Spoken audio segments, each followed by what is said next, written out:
ഇനി നമുക്ക് ഫ്യൂച്ചർ ആങ്സൈറ്റിയിൽ പെട്ട ഒരു മനസ്സിന്റെ കാര്യം നോക്കാം.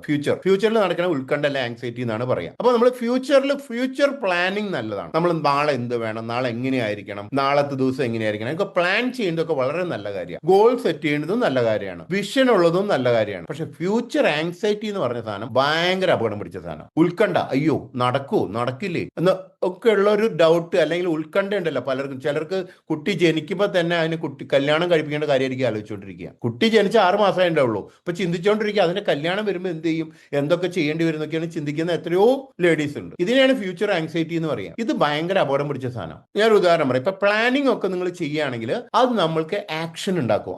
എനിക്കത് ചെയ്യണം, ഞാൻ ഇന്ന കാര്യങ്ങൾ ചെയ്താലാണ് എനിക്ക് അത് അച്ചീവ് ചെയ്യാൻ പറ്റുക. അതൊക്കെ പ്ലാനിങ് ആണ്. പ്ലാനിങ് ശരിക്കും നമ്മളെ ഇൻസ്പയർ ചെയ്യുന്ന കാര്യമാണ്. അത് നമുക്ക് ആക്ഷൻ ഉണ്ടാക്കും. നേരെ മറിച്ച് ആങ്സൈറ്റി ആണെങ്കിൽ അത് നമ്മൾ ഫ്രീസ് ആക്കും. അപ്പൊ നമ്മൾ മുന്നോട്ട് പോകുന്ന ആളെ അത് നടക്കുമോ, നടന്നില്ലെങ്കിലോ, എന്താവും, നാണക്കേടാവോ എന്നൊക്കെയുള്ള ചിന്തകൾ വന്ന ഉടനെ നമ്മൾ ഫ്രീസായി പോകും നമ്മൾ. അപ്പോൾ പ്ലാനിങ് നമ്മൾ ചെയ്യുമ്പോൾ നമ്മുടെ മനസ്സെന്താ ചോദിക്കേണ്ടതെന്ന് അറിയാം നമ്മളോട്, ഇന്ന് എന്താ ഞാൻ ചെയ്യാനുള്ളത്. നമ്മൾ MM30 daily to do list, നമ്മൾ ഇന്ന് എന്ത് ഗോളിലേക്ക് ചെയ്തു, അപ്പോൾ രാവിലെ ആണെങ്കിൽ ഇന്ന് എന്ത് ചെയ്യും എന്നൊക്കെ നമ്മൾ എഴുതിക്കുന്നുണ്ട്. ഇതൊക്കെ ചെയ്യുന്ന സമയത്ത് ഇതാണ് പ്ലാനിങ് ആണ്. നേരെ മറിച്ച് ആങ്സൈറ്റി ആണ്, ഉത്കണ്ഠയാണ് ഉള്ളതെങ്കിൽ എന്താണെന്നറിയോ, എല്ലാം തെറ്റിപ്പോയാൽ എന്തായിരിക്കും ഉണ്ടാവുക, ഇതെങ്ങനെ നടന്നില്ലെങ്കിൽ എന്തായിരിക്കും സംഭവിക്കുക, ഇതായിരിക്കും ആങ്സൈറ്റി. അതുണ്ടായാൽ എന്താ സംഭവിക്കുക, നമുക്ക് ആ കൺഫ്യൂഷൻ ആവും. പ്ലാനിങ് നമുക്ക് ക്ലാരിറ്റി നൽകും, ആങ്സൈറ്റി ആണെങ്കിൽ നമുക്ക് കൺഫ്യൂഷൻ ഉണ്ടാക്കും. ഒരു ഉദാഹരണം, ഒരാൾക്ക് ഒരു ഗോൾ ഉണ്ട്, മാസം 1,00,000 രൂപ ഇൻകം വേണം. ഇതാണ് അയാളുടെ ഒരു ഗോൾ എന്ന് വിചാരിക്കുക. അപ്പൊ മനസ്സിൽ മുഴുവൻ ഇങ്ങനെയാണ് ചിന്തകൾ നടക്കണത്. ഇത് നടന്നില്ലെങ്കിലോ, ഇല്ല ആൾക്കാർ വാങ്ങി, സെയിൽ നടന്നില്ലെങ്കിൽ, ആൾക്കാർ വാങ്ങിയില്ലെങ്കിൽ ഞാൻ എന്ത് ചെയ്യും, ഞാൻ ഫെയിൽ ആയാലും എന്ത് ചെയ്യും, എനിക്ക് കൺസിസ്റ്റൻസി ഇല്ലെങ്കിൽ എന്ത് ചെയ്യും. ഇതൊക്കെ ഫ്യൂച്ചർ ഫിയറാ. അതൊക്കെ ഇനി ഉത്കണ്ഠ എന്നാണ് നമുക്ക് വേണമെങ്കിൽ വളരെ നിസ്സാരമായിട്ട് പറഞ്ഞ് ഉത്കണ്ഠ. അതിൽ കൊടുക്കുമ്പോൾ എന്താ സംഭവിക്കുക, പ്രസന്റ് ആക്ഷൻ അങ്ങോട്ട് കുറയും. അപ്പോൾ ഫ്യൂച്ചറിനെ കുറിച്ച് വെറി ചെയ്യുന്നത് ഒരിക്കലും ഫ്യൂച്ചർ സുരക്ഷിതമാക്കാൻ പോകില്ല. പ്രസന്റ് ആക്ഷൻ ആണ് ഫ്യൂച്ചർ മാറ്റുന്നത്. നമുക്ക് നമ്മുടെ ഭാവി മാറ്റണമെങ്കിൽ ഭാവിയെ കുറിച്ച് വെറി അല്ല വേണ്ടത്, ഭാവിയിലേക്കുള്ള ആക്ഷൻ ഇന്ന് നമ്മൾ എന്തെടുക്കുന്നു അതാണ് നമ്മുടെ ഫ്യൂച്ചർ മാറ്റുന്നത്. ഒരു ഉദാഹരണം പറയാണ്, ഒരാൾക്ക് നല്ല 6 പാക്ക് ബോഡി വേണം. ഒരു 6 മാസം കഴിഞ്ഞ് 6 പാക്ക് ബോഡി വേണമെങ്കിൽ അയാൾ ഇന്ന് പ്രാക്ടീസ് തുടങ്ങണം. ജിമ്മിൽ പോയിട്ട് പ്രാക്ടീസ് തുടങ്ങണം. ജിമ്മിൽ ഇന്ന് പ്രാക്ടീസ് തുടങ്ങിയാൽ, കൃത്യമായിട്ട് ചെയ്താൽ, കൃത്യമായിട്ട് ഭക്ഷണം ശ്രദ്ധിച്ചാൽ, കൃത്യമായിട്ട് ചെയ്യാൻ അയാൾക്ക് സാധിച്ചാൽ 6 മാസം കൊണ്ട് അയാൾക്ക് 6 പാക്ക് ബോഡി ഉണ്ടാക്കാം. നേരെ മറിച്ച് ഇതൊന്നും ചെയ്യാതെ 6 മാസം കഴിഞ്ഞിട്ട് എൻ്റെ ബോഡി എന്ത് 6 പാക്ക് ആവാന്ന് ചോദിച്ചിട്ട് ഒരു കാര്യം, ഇന്ന് എന്ത് ചെയ്യുന്നോ അതാണ് നമ്മുടെ ഭാവി തീരുമാനിക്കാൻ പോകുന്നത്. ഈ ഒരു കാര്യം പറ്റും. അപ്പൊ ഇന്ന് മാത്രമേ നമ്മുടെ കയ്യിലുള്ളൂ. അപ്പൊ നമ്മൾ പ്രവർത്തിക്കേണ്ടത് എവിടെ, ഇന്നാണ് നമ്മൾ പ്രവർത്തിക്കേണ്ടത്. നമ്മുടെ ഫ്യൂച്ചർ മാറ്റണമെങ്കിൽ നമ്മൾ എന്ത് ചെയ്യേണ്ടത്, ഫ്യൂച്ചർ മാറ്റണമെങ്കിൽ നമ്മൾ ഇന്നത്തെ ചിന്തകൾ മാറ്റണം, ഇന്നത്തെ ഇമോഷനുകൾ മാറ്റണം, ഇന്നത്തെ ഹാബിറ്റ്സ് മാറ്റണം, ഇന്നത്തെ ആക്ഷൻസ് മാറ്റണം. ഇതൊക്കെ ചെയ്യുകയാണെങ്കിലാണ് നമ്മുടെ ഫ്യൂച്ചർ മാറാൻ പോകുന്നത്.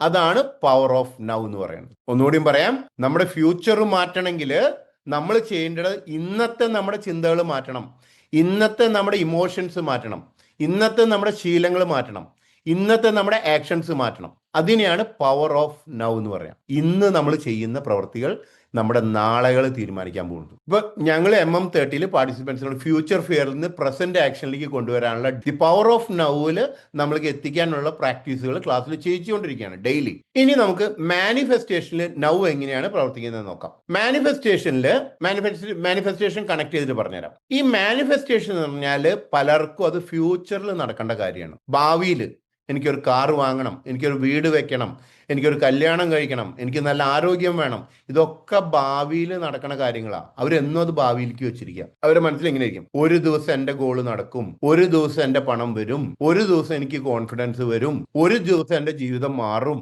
എന്ന് വെച്ചാൽ നാളെയാണ് അത് അവരെ സംബന്ധിച്ച്. അതിരിക്കുകയാണ് നമ്മുടെ മാനിഫെസ്റ്റേഷൻ. നമുക്ക് കിട്ടേണ്ട ആഗ്രഹിക്കുന്ന കാര്യം നാളേക്കാണ് വെച്ചിരിക്കുന്നത്. അപ്പൊ അത് എന്നും നാളെ തന്നെ ആയിരിക്കും. അപ്പൊ നമ്മൾ എന്താ ചെയ്യേണ്ടതെന്ന് വെച്ചാൽ, നമ്മൾ മാനിഫെസ്റ്റേഷനിൽ ഇപ്പൊ എന്താണ് നമ്മൾ ചിന്തിക്കുന്നത്, ഇപ്പൊ എന്താണ് നമ്മൾ എക്സ്പീരിയൻസ് അനുഭവിക്കുന്നത്, ഇപ്പൊ എന്താണ് നമ്മൾ വിശ്വസിക്കുന്നത്, ഇപ്പൊ എന്താണ് നമ്മൾ ചെയ്യുന്നത്, ഇതൊക്കെ ചേർന്നിട്ടാണ് നമ്മുടെ ഫ്യൂച്ചർ തീരുമാനിക്കുക. അല്ലെങ്കിൽ ഫ്യൂച്ചർ ഷേപ്പ് ചെയ്യുന്നത് നമ്മൾ ഇപ്പൊ ചിന്തിക്കുന്നതും ഇപ്പൊ പ്രവർത്തിക്കുന്നതും ഇപ്പൊ വിശ്വസിക്കുന്നതും ഇപ്പൊ അനുഭവിക്കുന്നതായ കാര്യങ്ങളാണ്. എന്ന് വെച്ചാൽ മാനിഫെസ്റ്റേഷന്റെ ഫോർമുല എന്ന് പറഞ്ഞു കഴിഞ്ഞാൽ present thought plus present emotion plus present focus plus present action equal to future result. ഒന്നും കൂടി പറയാം, present thought plus present emotion plus present focus plus present action equal to future result. നിങ്ങൾ നിങ്ങളുടെ ഗോളിനോട് aligned ആണോ, അതാണ് ചോദ്യം. അല്ലെങ്കിൽ നിങ്ങൾ ഫിയറിനോടാണോ അലൈൻ ചെയ്തിരിക്കുന്നത്? നിങ്ങൾ അലൈൻ ചെയ്തിരിക്കുന്നത് നിങ്ങളുടെ ഗോളിനോടാണോ അല്ലെങ്കിൽ ഫിയറിനോടാണോ എന്ന് വെച്ചാൽ, ഗോളിനോടാണെങ്കിൽ നിങ്ങൾ എപ്പോഴും ചിന്തിച്ചുകൊണ്ടിരിക്കുക നിങ്ങളുടെ ഗോളിനെ പറ്റിയിട്ടായിരിക്കും. ഫിയറിനോടാണെങ്കിൽ നിങ്ങൾ എപ്പോഴും ഈ പേടിയായിരിക്കും നിങ്ങളുടെ മനസ്സിൽ എപ്പോഴും ഉണ്ടാവുക. അപ്പൊ എന്തിനോടാണോ നമ്മൾ അലൈൻ ചെയ്യുക? നിങ്ങൾ നിങ്ങളോട് തന്നെ ചോദിക്കേണ്ട ചോദ്യം, എന്തിനോടാണ് നിങ്ങൾ അലൈൻ ചെയ്ത് നിൽക്കുന്നത്? ഗോളിനോടാണോ അല്ലെങ്കിൽ പേടിയോടാണോ? നന്ദിയോടാണോ അല്ലെങ്കിൽ കംപ്ലൈന്റ് ഉള്ള മനസ്സാണോ? നിങ്ങളുടെ എല്ലാത്തിനും കംപ്ലൈന്റ് ചെയ്യുക നമുക്ക്, അല്ലെങ്കിൽ എല്ലാത്തിനും നന്ദിയോടെയാണോ നിങ്ങൾ നോക്കുന്നത്? അല്ലെങ്കിൽ നിങ്ങൾ ആക്ഷൻ ആണോ എടുത്തുകൊണ്ടിരിക്കുന്നത്? അല്ലെങ്കിൽ ഒക്കെ നാളേക്ക് പ്രൊക്രാസ്റ്റിനേഷനിലാണോ നിങ്ങളുള്ളത്? ഒക്കെ നാളെ ചെയ്യാൻ നമ്മൾ മാറ്റി വയ്ക്കുകയാണോ ചെയ്യണേ? ഏതിലാണ് നിങ്ങൾ ഇപ്പം നിൽക്കുന്നത് നോക്കുക. അതാണ് നിങ്ങളുടെ ഭാവി തീരുമാനിക്കാൻ പോകുന്നത്. മാനിഫെസ്റ്റേഷൻ എന്ന് പറഞ്ഞാൽ ഭാവിയിൽ കിട്ടുന്ന ഫലമാണ് അല്ലെങ്കിൽ റിസൾട്ടാണ്, സത്യമാണ്. പക്ഷെ അതിന്റെ വിത്ത് നടേണ്ടത് ഇപ്പോഴാണ്. ഇപ്പൊ നമ്മൾ വിത്ത് നട്ടാൽ നമുക്ക് അത് ഭാവിയിൽ നമുക്ക് ഫലം കിട്ടും. അപ്പം മാനിഫെസ്റ്റേഷൻ നമ്മൾ മനസ്സിലാക്കേണ്ട ഒരു കാര്യം, അത് നമുക്ക് സാധിക്കണമെങ്കിൽ ഇന്ന് നമ്മൾ പ്രവർത്തിച്ചെങ്കിലാണ് നാളെ നമുക്കത് നേടാൻ കഴിയുക. ഗോൾ റൈറ്റിംഗ് നമ്മൾ ചെയ്യേണ്ടത് എപ്പോഴാണ്?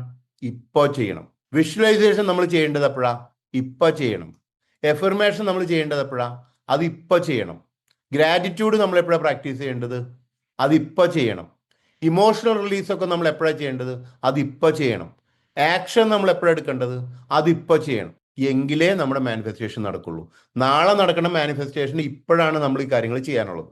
ഇതാണ് ഞങ്ങൾ MM30 പാർട്ടിസിപ്പൻസിന് എല്ലാവരും പഠിപ്പിക്കുന്ന കാര്യം.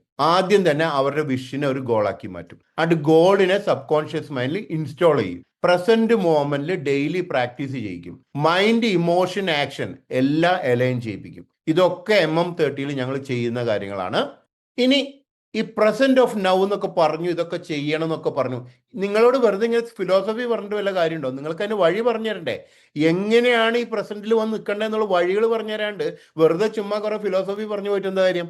എല്ലാം ഞാൻ പറയാം, MM30 ഉണ്ട്, നിങ്ങൾ അതിൽ വന്നോ, അപ്പൊ അറിയാമെന്ന് പറഞ്ഞു വിട്ടിട്ട് കാര്യമുണ്ടോ? നിങ്ങൾക്ക് ഇതിൽ നിന്ന് എന്തെങ്കിലും കിട്ടണ്ടേ? 5 വഴികൾ പറഞ്ഞുതരാം ഞാൻ ഇപ്പോൾ. 5 വഴികൾ പ്രാക്ടിക്കലായിട്ട് നിങ്ങൾക്ക് പ്രസന്റ് ഓഫ് നൗവിൽ വരാൻ പറ്റുന്ന 5 കാര്യങ്ങൾ. പാനും ബുക്ക് ഉണ്ടെങ്കിൽ നോട്ട് ചെയ്ത് വെക്കണേ. ആദ്യത്തെ കാര്യം, ഏറ്റവും ഈസിയും ഏറ്റവും എഫക്റ്റീവായിട്ട് നമുക്ക് ചെയ്യാൻ പറ്റുന്ന മെത്തേഡാണ് ബ്രീത്ത് അവയർനെസ്. ശ്വാസത്തിൽ ശ്രദ്ധിക്കുക. നമ്മുടെ ബ്രീത്ത് എപ്പോഴും പ്രസന്റ് മൊമെന്റിലാണ്. നമ്മൾ ശ്വസിച്ചുകൊണ്ടിരിക്കുന്നത് ഇപ്പോഴാണ്. മനസ്സ് വേണമെങ്കിൽ പാസ്റ്റിലേക്ക് പോകും അല്ലെങ്കിൽ ഫ്യൂച്ചറിലേക്കും പോകും. പക്ഷെ ബ്രീത്ത് എപ്പോഴും ഈ മൊമെന്റിലാണ് നടക്കുക, പ്രസന്റ് മൊമെന്റിൽ. അതുകൊണ്ട് തന്നെ നമുക്ക് പ്രസന്റ് മൊമെന്റിലേക്ക് വരാനുള്ള ഏറ്റവും എളുപ്പവും എഫക്റ്റീവും ആയിട്ടുള്ള മെത്തേഡാണ് ബ്രീത്തിലേക്ക് ശ്രദ്ധിക്കുക. 30 സെക്കൻഡ് നമ്മൾ നമ്മുടെ ബ്രീത്തിനെ ഒബ്സർവ് ചെയ്യുക. നമ്മുടെ ശ്വാസം അകത്തേക്ക് പോകുന്നു പുറത്തേക്ക് വിടുന്നു നമ്മളും ശ്രദ്ധിക്കുക. വളരെ സിമ്പിളാണ്, പക്ഷെ ഭയങ്കര പവർഫുള്ളാണ്. നമ്മളെ പ്രസന്റ് മൊമെന്റിൽ എത്തിക്കാൻ വളരെ പെട്ടെന്ന് കഴിയുന്ന ഒരു കാര്യമാണ് ബ്രീത്ത് അവയർനെസ്, അല്ലെങ്കിൽ നമ്മൾ ബ്രീത്തിലേക്ക് ശ്രദ്ധിക്കുക. പല മെഡിറ്റേഷൻ മെത്തേഡുകളും യോഗ ചെയ്യുന്നവരോട് ആചാര്യന്മാർ എപ്പോഴും പറയുന്ന ഒരു കാര്യം, ശ്വാസത്തിൽ ശ്രദ്ധിക്കൂ. ഫസ്റ്റ് പറയാം, ശ്വാസത്തിൽ ശ്രദ്ധിക്കൂ. ശ്വാസം ഉള്ളിലേക്ക് എടുക്കുന്നു പുറത്തേക്ക് വിടുന്നു ശ്രദ്ധിക്കൂ എന്ന് പറയും. അത് ഇതാണ് കാര്യം, നിങ്ങളെ പ്രസന്റിലേക്ക് കൊണ്ടുവരികയാണ്. ഇനി രണ്ടാമത്തത്, ഫസ്റ്റ് നമ്മൾ പറഞ്ഞു ശ്വാസത്തിൽ ശ്രദ്ധിക്കുക. രണ്ടാമത്തെ നമ്മൾ നമ്മുടെ ചിന്തകളെ ശ്രദ്ധിക്കുക. അടുത്തത്, അതായത് പ്രസന്റ് ഓഫ് നൗവിലേക്ക് വരാൻ. ഒരു ചിന്ത വന്നു വിചാരിക്കുക, അതിന്റെ പിന്നാലെ നമ്മൾ പോകണ്ട. പക്ഷെ അതിനെ നമ്മളൊന്ന് മാറി നിന്ന് ഒരു സാക്ഷി ഭാവത്തിൽ മാറി നിന്നിട്ട് അതിനൊന്ന് ഒബ്സർവ് ചെയ്യുക, വരുന്ന ചിന്തേനെ. എന്നിട്ട് നമ്മളിങ്ങനെ ചോദിക്കുക, എന്റെ മനസ്സ് ഇപ്പൊ എന്താണ് പറയുന്നത് എന്ന് നമ്മൾ ചിന്തിക്കുക. എന്താണ് ഇപ്പൊ എന്റെ മനസ്സ് പറയുന്നത്? ഇങ്ങനെ നമ്മൾ തോട്ടിനെ നമ്മളൊന്ന് നിരീക്ഷിക്കാൻ തുടങ്ങുമ്പോൾ തന്നെ നമ്മൾ ചിന്തകളുടെ അടിമ അല്ലാണ്ടായി മാറും. എന്ന് വെച്ചാൽ ഈ ചിന്തകളെ നമ്മൾ ഒബ്സർവ് ചെയ്യുമ്പോൾ തന്നെ ആ ചിന്തകൾക്ക് നമ്മളുടെ മേലുള്ള സ്വാധീനം കുറയുന്നത് നമുക്ക് പെട്ടെന്ന് മനസ്സിലാക്കാൻ പറ്റും. ഒരു എക്സർസൈസ് ഉണ്ടായിരുന്നു, നമ്മളിങ്ങനെ കണ്ണടച്ചിരുന്ന് മെഡിറ്റേഷനൊക്കെ ഇരിക്കുന്ന സമയത്ത്, ശ്വാസം ശ്രദ്ധിച്ചിരിക്കുന്ന സമയത്ത് നമ്മുടെ അവൾ പറയും, ഇപ്പോൾ നടക്കുന്ന ചിന്തകളെ നിങ്ങൾ നിരീക്ഷിക്കൂ. എന്നിട്ട് വരുന്ന 2 ബോക്സുകൾ അവിടെ വയ്ക്കും, 3 ബോക്സുകൾ അവിടെ വയ്ക്കും. എന്നിട്ട് വരുന്ന ചിന്ത പണ്ട് നടന്ന ഒരു കാര്യമാണ് ചിന്തിക്കണമെങ്കിൽ ഈ പാസ്റ്റ് ഒരു ബോക്സിലിടുക, പാസ്റ്റ് എന്ന് എഴുതിയ ബോക്സിലിടുക. ഇപ്പൊ നടക്കുന്ന ഒരു കാര്യമാണ് ചിന്തിക്കൽ പ്രസന്റ് എന്ന് പറഞ്ഞാൽ ഇടുക. ഭാവിയിൽ നടക്കാൻ പറ്റുന്ന ചിന്തയാണെങ്കിൽ ഫ്യൂച്ചർ എന്ന് പറഞ്ഞ ബോക്സിലിടുക. ഇങ്ങനെ ഓരോ ചിന്തകളെയും നമ്മൾ തന്നെ ഒരു ബോക്സിലേക്ക് ഇടുന്ന പോലെ സങ്കല്പിക്കുകയാണെങ്കിൽ വളരെ പെട്ടെന്ന് ഈ ചിന്തകൾ നിൽക്കുന്ന നമുക്ക് കാണാം. ഈ ചിന്തകളെ നമ്മൾ ഒബ്സർവ് ചെയ്യുമ്പോൾ തന്നെ ചിന്തകൾ നിൽക്കുന്ന നമുക്ക് അറിയാൻ പറ്റും. അപ്പോൾ നമുക്ക് നൗവിലേക്ക് വരാനുള്ള രണ്ടാമത്തെ മെത്തേഡ് ചിന്തകളെ നിരീക്ഷിക്കുക എന്നുള്ളതാണ്. ഇനി മൂന്നാമത്തത് ഇമോഷണൽ നെയിമിംഗ്, ഇമോഷൻ നെയിമിംഗ് എന്നാണ്. എന്ന് വെച്ചാൽ നമ്മൾ നമ്മുടെ ഇമോഷൻസിനെ നിരീക്ഷിക്കുക, നമ്മുടെ വികാരങ്ങളെ നിരീക്ഷിക്കുക. നമ്മുടെ ഉള്ളിൽ എന്ത് വികാരമാണ് ഇപ്പോൾ ഉള്ളത്, എന്ത് ഇമോഷനാണ് ഇപ്പോൾ ഞാൻ അനുഭവിച്ചു കൊണ്ടിരിക്കുന്നത് ചിന്തിക്കുക. പേടിയാണോ, ദേഷ്യമാണോ, കുറ്റബോധമാണോ, സങ്കടമാണോ, പ്രതീക്ഷയാണോ, നന്ദിയാണോ, ഇതിലില്ലാത്ത ഞാൻ പറയാത്ത ഒരുപാട് വികാരങ്ങൾ ഉണ്ടാവും. എന്താണെന്ന് നമ്മൾ അതിനെ നിരീക്ഷിക്കുക, അതിനെ കാറ്റഗറൈസ് ചെയ്യുക. ഞാനിപ്പോ സങ്കടപ്പെടുകയാണ്, ഞാനിപ്പോ നന്ദിയുള്ളവനാണ്, ഞാനിപ്പോ കുറ്റബോധമാണ്, എനിക്കിപ്പോ ദേഷ്യമാണ് എന്ന് നമ്മൾ നിരീക്ഷിക്കുമ്പോൾ തന്നെ, നമ്മൾ അതിനെ പറ്റി അവെയർ ആവുമ്പോൾ തന്നെ അതിന്റെ സ്വാധീനം അങ്ങോട്ട് ഇല്ലാണ്ടാവും. നമ്മൾ അപ്പൊ പ്രസന്റൻസിലേക്ക് എത്തും, ഈ നിമിഷത്തിലേക്ക് നമ്മൾ എത്തും. കാരണം ഈ നിമിഷത്തിൽ നിൽക്കുമ്പോൾ മാത്രമേ നമുക്ക് അതിനെ നിരീക്ഷിക്കാൻ പറ്റൂ. ആ നിരീക്ഷണ മനോഭാവത്തിലേക്ക്, സാക്ഷിഭാവത്തിലേക്ക് നമ്മൾ മാറുമ്പോൾ തന്നെ നമ്മൾ എത്തുന്നത് ദ പവർ ഓഫ് നൗവിലാണ്, നൗവിലേക്കാണ് നമ്മൾ എത്തുന്നത്. അപ്പോൾ 3 കാര്യങ്ങളായി ഇപ്പോ: തോട്ട്സ്, ഇമോഷൻ, ബ്രീത്ത്. ഇനി 4ാമത്തെ കാര്യം, നമ്മൾ നമ്മുടെ ആക്ഷനെ പറ്റിയിട്ടാണ് ചിന്തിക്കേണ്ടത്. അതായത് നമ്മുടെ ഗോൾ ചിലപ്പോൾ വളരെ വലുതായിരിക്കാം, പക്ഷെ നമ്മൾ അതൊന്നും നോക്കണ്ട. ഇപ്പൊ നമ്മൾ എന്ത് ആക്ഷൻ എടുക്കേണ്ടത് അത് മാത്രം നമ്മൾ അതിനെപ്പറ്റി ചിന്തിച്ചാൽ മതി. ഗോൾ എത്ര വലുതും ആയിക്കോട്ടെ. ഇപ്പൊ നിങ്ങൾക്ക് യാത്ര ചെയ്യേണ്ടത് കാശ്മീർ വരെ പോകണം, കേരളത്തിൽ നിന്ന് കാശ്മീർ വരെ പോകണം. പക്ഷെ നിങ്ങൾ എന്താ ചെയ്യേണ്ടത്? ഇപ്പൊ ഞാൻ ഇവിടുന്ന് സ്റ്റാർട്ട് ചെയ്യണം, അതാണ് ഇപ്പൊ ഞാൻ ചെയ്യേണ്ടത്. റൂട്ട് നോക്കുക, സ്റ്റാർട്ട് ചെയ്യുക. അപ്പൊ എന്ത് ആക്ഷനാണ് ഞാൻ ഇപ്പൊ എടുക്കേണ്ടതെന്നുള്ളത് നിങ്ങളോട് ചിന്തിക്കുക. നിങ്ങളൊന്ന് ആലോചിച്ച് നോക്കൂ. ഒരു കാറ് തിരുവനന്തപുരത്തേക്ക്, കോഴിക്കോട് നിന്ന് തിരുവനന്തപുരം വരെ പോവാന്ന് വിചാരിക്കുക. ആ കാറിന്റെ ഹെഡ്ലൈറ്റിന് എത്ര ദൂരം കാഴ്ച ഉണ്ടാവും? മാക്സിമം പോയാൽ ഒരു 50 മീറ്റർ ഉണ്ടായിരിക്കും. മാക്സിമം ഭയങ്കര പവറൊക്കെ 50 മീറ്റർ ദൂരേക്ക് കണ്ടുവന്ന് വരും. ഈ 50 മീറ്റർ കാണുന്ന വെളിച്ചവും വെച്ചിട്ട് ആ കാറ് രാത്രിയിലാണ് സഞ്ചരിക്കുന്നത്. ഈ വെളിച്ചത്തിൽ തിരുവനന്തപുരം വരെ പോകും. 400 കിലോമീറ്റർ വേണേ സഞ്ചരിക്കും. ഈ ആകെ വേണ്ടത് 50 മീറ്ററിലെ വെളിച്ചം മാത്രമേ ഉള്ളൂ ഈ കാറിന്. എന്ന് വെച്ചാൽ നമുക്കത് മതി. അത് വെച്ച് നമ്മൾ മുന്നോട്ട് പോകുന്നതോറും കൂടുതൽ കൂടുതൽ നമ്മൾ കണ്ടുകൊണ്ടിരിക്കും. അത് വെച്ച് നമുക്ക് 400 കിലോമീറ്റർ സഞ്ചരിച്ച് 50 മീറ്റർ വെളിച്ചം നമുക്ക് ആവശ്യമുള്ളൂ. അല്ലാതെ ഇവിടെ തിരുവനന്തപുരം വെളിച്ചം ഉണ്ടായിട്ടല്ല നമ്മൾ പോകുന്നത്. നമ്മുടെ മുന്നിലുള്ള 50 മീറ്റർ ഉള്ള വെളിച്ചം വെച്ച് നമ്മൾ തിരുവനന്തപുരം വരെ യാത്ര ചെയ്യും. അതേപോലെ എത്ര വലിയ ലക്ഷ്യമാണെങ്കിലും ഇപ്പൊ എന്താ ചെയ്യേണ്ടതെന്ന് ചിന്തിക്കുക, പ്രവർത്തിക്കുക. അത് ചിലപ്പോൾ ഒരു ഫോൺ കോൾ ആയിരിക്കും, ചിലപ്പോൾ ഒരു മെസ്സേജ് അയക്കലായിരിക്കും, ചിലപ്പോൾ എന്തെങ്കിലും എഴുതാനുള്ളതായിരിക്കും, ചിലപ്പോൾ ഒരു പ്രാർത്ഥനയായിരിക്കും, ചിലപ്പോൾ ഒന്ന് നടക്കാനുള്ളതായിരിക്കും, ചിലപ്പോൾ ഒന്ന് പ്രാക്ടീസ് ചെയ്യാനായിരിക്കും, ചിലപ്പോൾ ഒരു കോഴ്സിൽ ജോയിൻ ചെയ്യാനുള്ളതായിരിക്കും. എന്ത് വേണമെങ്കിലും നിങ്ങൾക്ക് ഇപ്പോ ആക്ഷൻ എന്തോ എടുക്കുന്നു അതിനനുസരിച്ചായിരിക്കും നിങ്ങൾ എടുക്കുക. അപ്പൊ നിങ്ങളുടെ ആക്ഷനുകൾ നിങ്ങൾ നിരീക്ഷിക്കുക. ഇപ്പൊ എന്ത് ചെയ്യണം എന്നാണ് നിങ്ങൾ ചിന്തിക്കുന്നത്. ഇപ്പൊ ഞാൻ എന്ത് ചെയ്യണം എന്നാണ് ചിന്തിക്കുക. അപ്പോൾ എന്തായി? നമ്മുടെ ആക്ഷനും പ്രസന്റിലെത്തി, നൗവിലെത്തി. ഇപ്പൊ 4ാമത്തത് ആക്ഷൻ. ഇനി 5ാമത്തതാണ് ഗ്രാറ്റിറ്റ്യൂഡ്, നന്ദി. പലർക്കും പറ്റുന്ന ഒരു തെറ്റാണ്. പലരും ഗ്രാറ്റിറ്റ്യൂഡ് പറയുന്നത് തന്നെ ഭാവിയിലേക്ക് മാറ്റിവെക്കും. എന്റെ ലക്ഷ്യം നേടിയാൽ ഞാൻ നന്ദി പറയും, എന്റെ കാര്യം സാധിച്ചാൽ ഞാൻ നന്ദി പറയും. പക്ഷെ അത് നമ്മുടെ കാര്യങ്ങൾ നടത്തലേനെ. ഗ്രാറ്റിറ്റ്യൂഡ് നമ്മൾ ഒരിക്കലും നാളെ അല്ല പറയേണ്ടത്. നമ്മൾ കഴിഞ്ഞ കാര്യങ്ങൾക്ക് നമ്മൾ നന്ദി പറയാം. അതായത് നമുക്ക് എന്തൊക്കെ കിട്ടി അതിന് നമ്മൾ നന്ദി പറയാം. അങ്ങനെ ചെയ്യുമ്പോൾ നമ്മുടെ മനസ്സ് ഗോള് റിസീവ് ചെയ്യാൻ വേണ്ടി തുറക്കും. ഗോള് കിട്ടിയാൽ നന്ദി പറയുന്നല്ല പറയണം, നമ്മൾ ഉള്ളതിന് നന്ദി പറഞ്ഞു തുടങ്ങുമ്പോൾ നമ്മുടെ മനസ്സ് തുറക്കും നമ്മുടെ ലക്ഷ്യങ്ങൾ നേടിയെടുക്കാൻ വേണ്ടിയിട്ട്. അപ്പൊ പ്രസന്റ് മൊമെന്റിൽ ഗ്രാറ്റിറ്റ്യൂഡ് വരുമ്പോൾ നമ്മുടെ മനസ്സ് സ്കെയർസിറ്റി മൈൻഡ് സെറ്റിൽ നിന്ന് അബണ്ടൻസ് മൈൻഡ് സെറ്റിലേക്ക് മാറുകയും ചെയ്യും. അതൊക്കെ നമ്മളിലേക്ക് നമുക്ക് സ്വീകരിക്കാൻ നമ്മുടെ മനസ്സ് തയ്യാറാവുകയും ചെയ്യും. അപ്പൊ നമ്മൾ ഗ്രാറ്റിറ്റ്യൂഡ് പ്രാക്ടീസ് ചെയ്യുക. 5 കാര്യങ്ങൾ നിങ്ങൾക്ക് പറഞ്ഞു തന്നു. പ്രസന്റ് മൊമെന്റിൽ എത്താനുള്ള 5 കാര്യങ്ങൾ ഇപ്പൊ നിങ്ങൾക്ക് പറഞ്ഞു തന്നിട്ടുണ്ട്.